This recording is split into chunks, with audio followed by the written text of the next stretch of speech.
Ah, shit. This is really a joke. This shit can't really be real, can it? It honestly can't be real. I'm sorry, Dad. I didn't mean to cuss. Hello, friends. Mark Holmes here, and as always, I want to thank you all for watching, commenting, subscribing, and being part of the Joe Blue Sports Report. Without you guys, as well as you ladies, this literally does not work. I hope that I can stay sane enough to make it through this off season, because every day, it seems like Stephen Jones does something else stupid, or we hear about something stupid that Stephen did. I'm just going to start doing, I think I'm going to make a new section called a playlist. What stupid thing did Stephen Jones do today? What stupid thing did Stephen Jones do today? Well, here's what we're finding out. Za'Darius Smith apparently wanted to come to the Cowboys, and they lowballed him. They lowballed him. So here's where we're trying to put together the pieces. The reason they didn't make an offer to Von Miller was they were trying to get Za'Darius Smith. Okay, that makes sense. So you have $26 million in cap room. You were planning on spending $13 million on Randy Gregory. You lost out on that, so you still have more money. You know you're going to have $10 million because you're going to cut Lyle Collins and make him a June 1st one. So you got money in the bank. You ended up messing up with that situation with Randy Gregory because you tried to slip in some language, okay? And for all y'all that are trying to save faith and say, oh, it's language that's in all the Cowboys language. Well, just because it's in the Cowboys language doesn't mean it's right. And maybe most people hadn't noticed it before. But let's be clear. For those who are saying that it was in the CBA, it's not in the CBA. And here's the thing. Uh-oh, I'm losing fire. I got to change the tank. I need propane. I need some propane. Okay, hold up. Let me change the tank. Hold on. I'm going to put you on hold. Okay. I'm back. Let's see if there we go. All right. So they lowballed Za'Darius Smith, and he basically pulled a Randy Gregory and said, screw you, I'll go to Baltimore. So he goes to Baltimore, and he's about to agree to the deal, and then he's basically, I don't really want to go to Baltimore. I'd actually like to wear the star. So let me just hold up for a minute here. So the Cowboys apparently are getting a second chance after Stephen Jones does what Stephen Jones does. Mess some stuff up. Also, in here, I want you to, so many things have happened. It's like, can you believe it was just last Saturday? It wasn't even a week ago, Amari Cooper being traded. You understand that, right? There's so many things that have transpired. I kind of forgot about the Amari Cooper thing. Did you? That we literally traded Amari Cooper for a ham sandwich, maybe with a slice of cheese. I forgot about that. There's so many things that transpired. I forgot that Jayron Kearse literally ended up deleting every Cowboy picture that he had on his Instagram because the Cowboys basically let him go to free agency. See, first of all, here's the thing. All of this goes back to Stephen Jones. You lowballed Jayron Kearse, apparently. That the offer that you made is literally peanuts. I mean, seriously. They brought a cart full of peanuts. I hope they were at least roasted peanuts. I don't know if they were shelled. They may not have been shelled. It may have been like when you go to Five Guys and they just got the box of peanuts there while you're waiting for your burger that you can just scoop in a bunch of them and just leave them on the floor.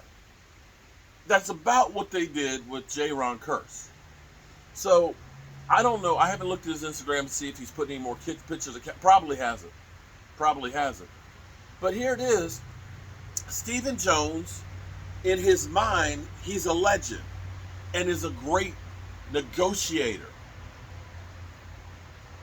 He went to D-Law knowing D-Law knows that best case scenario is, worst case scenario is I cut you and it cost me $19 million. So what does he say? I mean, he can say, hey, how about this, man? How about you play for $19 million? You know, the cut price. I can see if he went to him that. No. Instead, he says, how about you play for $10 million? And immediately D-Law says, screw you, release me. Just cut me. And he realizes, well, if I release him, then that's going to cost me another $9 million. And Jerry Jones is probably going to come through and pull a Bernie Mac. He's going to come through and he's going, bam, bitch slap me. Yeah, that's about where it needs to go. We need Bernie Mac here, rest his soul. I ain't scared of you motherfuckers. We need Bernie Mac to come through and slap Stephen Jones.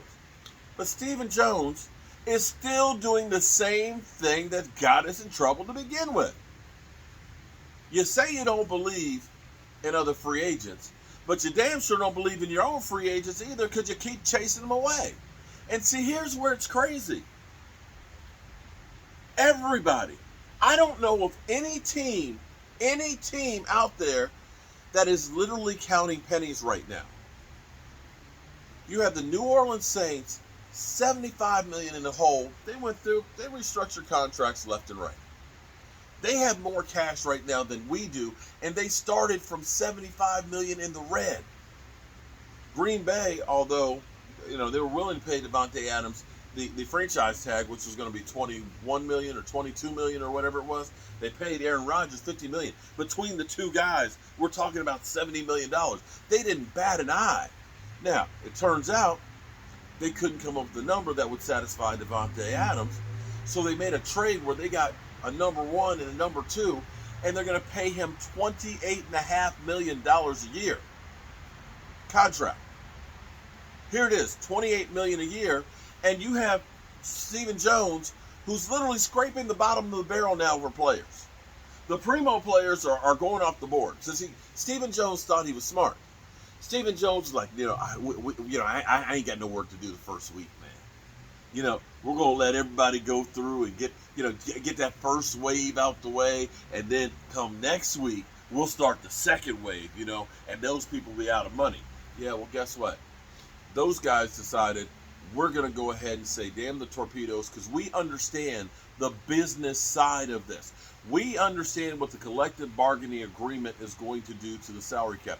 We understand about all the new money that is coming in from gambling, from more international games, from freaking Sunday Ticket that's about to be taken over by Amazon and Apple. We understand that by 2026 that the salary cap is going to be over $500 million. So why not go ahead and say, let's take advantage of that now and use that money like a payday loan for today. And let's see if we can make a run today. Now here's the real problem right here. The real problem. Stephen Jones is about to lose the locker room. Earlier today, D2 Stu, shout out to D2 Stu.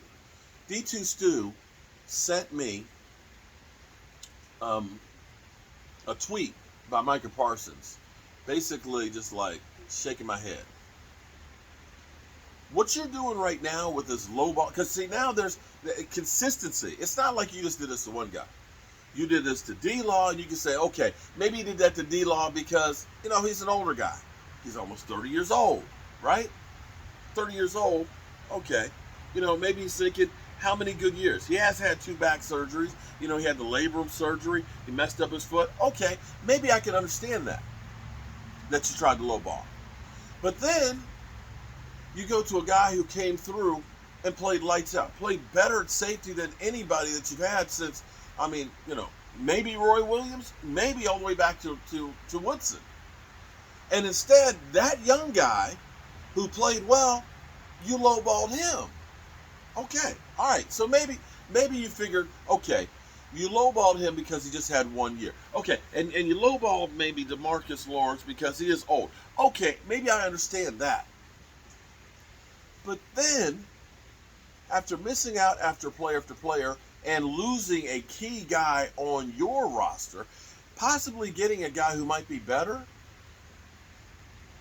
a free agent who is coveted by other teams, you lowballed him too. So at some point you have to realize this is the pattern. And then you have to compound it and say, Jerry Jones is how old? 78? At some point, he is going to be the owner. And we see how he does business. And if you're somebody like Micah Parsons who's done everything right, if you're somebody like Trayvon Diggs who's done everything right, if you're somebody like Dak Prescott who has given everything, who has, killed himself to get back out on the field, has gone through a multitude of injuries to be on the field, and now you're trying to go out there and recruit other players, and you don't even make an offer, or the offers you make are low ball. What happens is you realize, screw them. They don't care about us. I'm going to do what's best for me. And when you see Devontae Adams go out there and get some love from the Raiders at $28.5 million a year, when you see Von Miller sign a 5-year, however many million, it's basically $17 million a year. It's like $108 million. You see him getting $17 million a year as a free agent. When you see Randy Gregory get to go get the same money in Denver and not have to worry about you going after my guaranteed money, I hate to keep revisiting this thing, but see, some of you guys keep coming back at me and telling me, oh, it's just Randy Gregory's greed. No. Let's stop here. I want you to understand, Randy Gregory has been suspended a lot. But guess what? Every time Randy Gregory has been suspended, he's not getting paid. You understand, when a player gets suspended for a game, they don't get a game check. They don't get paid. So if Randy Gregory were to get fined and suspended for, whatever, you're not paying him when he's on that fine. What this is about is the capability of saying, we're going to take more than just what the suspension was. This is the ability for me to go back to all of your guaranteed money that was in your contract. Maybe they would never do this, but hey, you don't put something in there that you don't think that one day you might want to use. Because if it was in the CBA, if this was standard language throughout the NFL, then why would it be such a worry if there was a backup? When he called you on it, you could say, you know what, I'll take it out, knowing that you have a backup plan for the CBA, because there's not. It's more bullshit that you're being fed by some of the people out there. And guys, listen, when you are an NFL player, I ain't mad about a player ever getting some money. We all think the Dallas Cowboys, the New England Patriots, the Miami Dolphins, they're a family. They're all in it together. No, they're not. When you can take somebody like Emmitt Smith, one of the main reasons why you won 3 Super Bowls, who's sold more merchandise and put more fans in the stand, who literally ends up getting the rushing record. There was never any reason ever for that guy not to retire as a Dallas Cowboy. That's a guy that you say, you know what, he's paid his dues. See, this is what a class organization does. Ben Roethlisberger was Emmitt Smith. They let him go out on his own terms. But did the Cowboys do that? No. Thanks a lot for the record. We appreciate it. See ya. That's what we do. And this is where Stephen Jones is killing the Dallas Cowboys. The Dallas Cowboys need to go ahead and realize one thing right now. Here's what you got to realize, Jerry. You cannot let Stephen Jones do any more contracts. Because the problem is guys know you're going to get lowball. But you can go through and punk them, and you're going to get what you want eventually anyway. Tried to lowball D-Law the first time. What happened? I ain't getting my shoulder worked on. Not getting my shoulder worked on till I get my money. He got his money, but guess what? Stephen Jones, you hurt the team. You hurt the team because that guy wasn't really ready to start the season. You did the same thing. We're not going to reset the running back market. We're not going to do that with Zeke. You know what? You should have just paid him right then and there, because what you did was you held him out of training camp and then you reset the market and then some, which is part of the reason why we're in the cap now. And Zeke wasn't in shape to start the season. You should have taken care of Dak years ago when the price was lower. But no, Dak's got to understand, you got to leave some money on the table. So you then have to wait. You then have to wait. And I'm betting. Here's what I'm betting. I'm betting my life against a pile of dog crap right now that the year before, when we were just ran out of time to get the contract done, I bet you that Stephen Jones was trying to do the exact same thing that he did with Randy Gregory at the last second, slip in a little clause. And the Cowboys said, what the hell is this? Oh, hell no, we're not doing it. Which is why Dak Prescott's the only one that doesn't have it in his contract. You got called out on that in the last minute when you thought you had a deal there that year before. That's why it's not in Dak Prescott's right now. All these things that you are doing, Stephen Jones, is costing the team money. It's costing the team players. It's costing the team morale. And eventually it's going to cost you Micah Parsons, and it's going to cost you Diggs. You watch. When those guys have the chance, you may end up doing the fifth-year option and stuff on them. Go right ahead. But when they get a chance, they're gone. They're gone if this is going to be the way you do this organization. So, I'm on fire tonight. Seriously. I'm on fire. But I'll be back.